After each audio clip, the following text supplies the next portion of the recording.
Hi, and welcome back to Kids 222 Online. We've been talking about Acts of the Apostles. This week, we're going to talk about Acts chapter 27. But before we jump in, here's a quick little reminder. The last time we saw Paul, he was still in jail. He had been in jail for over 2 years now, but he appealed to Caesar, and that means he's being sent to Rome. He's going to Rome, just like God said he would.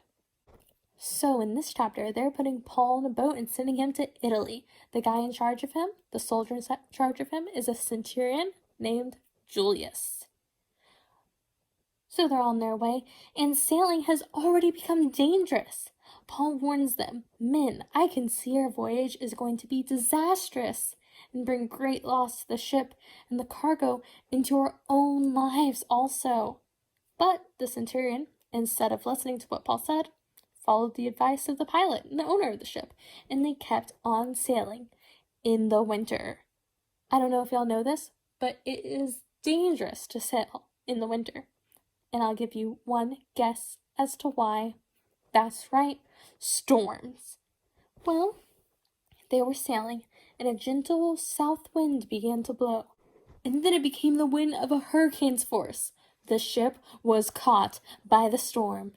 It took such a violent battering from the storm that they started throwing cargo overboard, hoping it would save themselves. Now, a few days had already passed by, and when neither sun nor stars had appeared for many days, and the storm continued raging, they finally gave up all hope.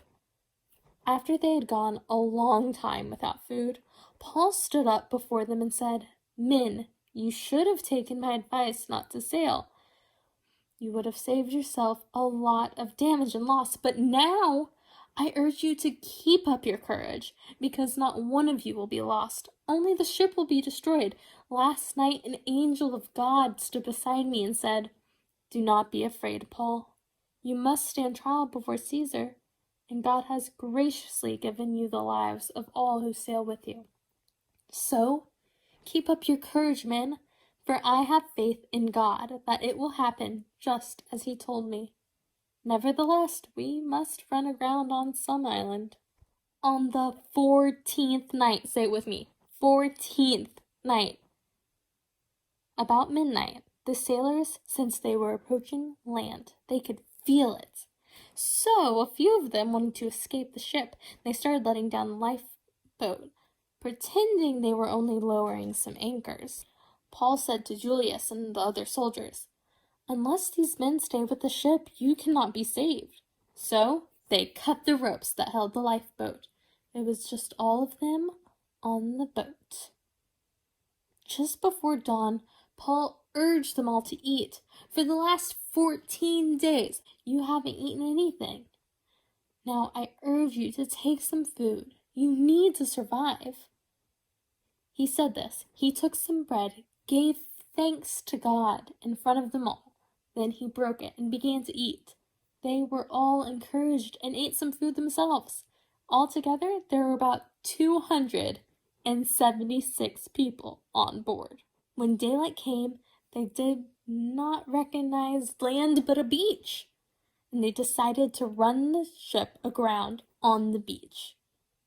Because it was so stormy, they know they wouldn't be able to pull it in calmly and safely, so their chance to getting to land was to run it up onto the beach. So that's what they tried to do, but they got stuck on a sandbar, and the ship began to break apart. So Julius ordered those who could swim to jump overboard first and swim to the land, and the rest would grab onto planks and other pieces of the ship that had broken off and float to land. And do you know what happened? In this way, everyone reached land safely. How faithful is God! God is all faithful, all powerful, righteous, good.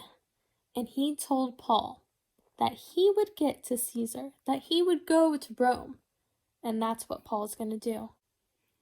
And Paul and all of these men surviving that shipwreck is proof that our God is the God, the Lord of Lords. So the next time you're feeling hopeless, remember, God is with you in the storm. He is with you.